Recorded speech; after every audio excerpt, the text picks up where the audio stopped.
Hello guys, Sebi the God here. We're going to be talking about One Piece chapter 861. Let's start. So it starts out with Vito, and he's checking out, and he sees my boy Dogtooth. He sees Smoothie there, and he is just scared shitless that there's these big dogs in this wedding, and he's like, yo, these guys are going to cause big problems. Be quiet, bird. And the whole time that they're talking about these big dogs, they're referring to them as enemies, and I see that the homie, one of the homie, the door, the female door that's there, she's listening on everything that they're saying, and I'm like, Capone, can you please, like, be aware of your surroundings. There's a homie listening to you right there. Like, stop talking about this assassination plan in front of her, you know. And a few pages in, you see that, she gets cut in half. The homie gets cut in half, and I'm like, oh, thank you. Like, you don't want to start off on a bad slate. This assassination plan has to be smooth. It can't be any obstacles, especially not from a homie. You already got these big dogs, Dogtooth and Smoothie there. You don't need anybody else. Then we see Mother Caramel. One of the underground guys ask about Mother Caramel and like how they're related to, how both Mother Caramel and Big Mom are related. And Big Mom just snaps and goes like, yo, don't ask me anything about Mother Caramel to like relive my past. I don't want to know. I don't want to, recap any of that. So there must be some kind of like weird stuff going on with Mother Caramel. And then this other underground guy, I forgot his name. I know they introduced him last chapter, but I just really don't pay attention to that.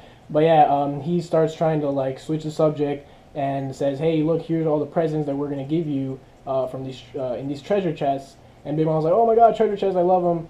And then somehow they know that Big Mom got the Tamatebako box from Fishman Island. And Big Mom's like, oh yeah, I'm going to open it during the wedding ceremony. And then I was thinking, I was like, yo, is this Tamatebako box going to be, is it going to help the Straw Hats or is it going to hurt the Straw Hats assassination plan? Because in one case, it could help them by, it will explode in Big Mom's face. All the children and the commanders are going to be like, oh my god, Mom, are you okay? And then, they'll have, like a little distraction for them to, go in and accomplish the assassination plan.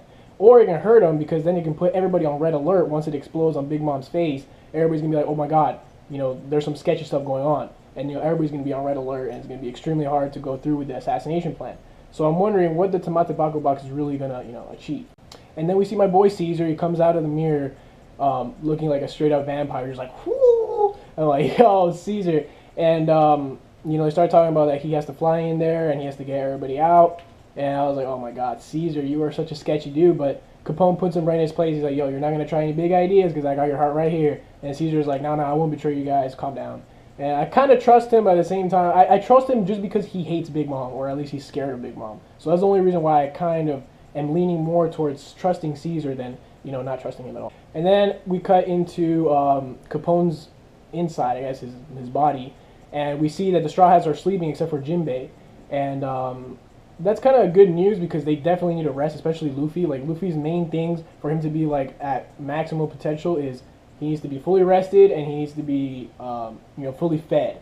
As long as you meet those two requirements, you got a good ass Luffy. Then we cut over to Sanji and Pudding, and Pudding is the most evil, diabolical woman in the world. There's a panel showing her face split in half. Like her bullshit personality and her true personality, and her true personality looks like a straight up demon witch monster. Like, get away from me, Pudding, you're crazy.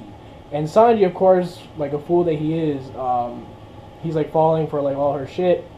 But then I'm thinking, the title of the chapter is called Consummate Actor. So I'm guessing Sanji is just acting, which is actually really, I'm proud of Sanji because for him to act, really good right next to this girl, takes a lot for him, especially for Sanji because Sanji's just like a fool when it comes to women. And Capone is kind of worrying, like, yo, Sanji, like you're too much, you're in too much character right now. You're too much in your character right now. You gotta calm down. And that's how the chapter ends. And we see the Vinsmokes there, and you see Judge kind of laughing when you see Sanji and Pudding. He's like, haha, yes, this is going to be the perfect plan. And then Big Mom is like, I see you, Judge. I'm keeping my eyes on you. But yeah, the chapter ends like that. And then next week, we're on break. So it's pretty much going to be torture. I'm going to go hide in the cave next week.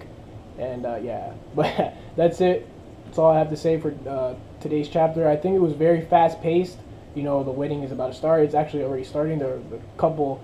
the bride and groom are already there, so it pretty much already started.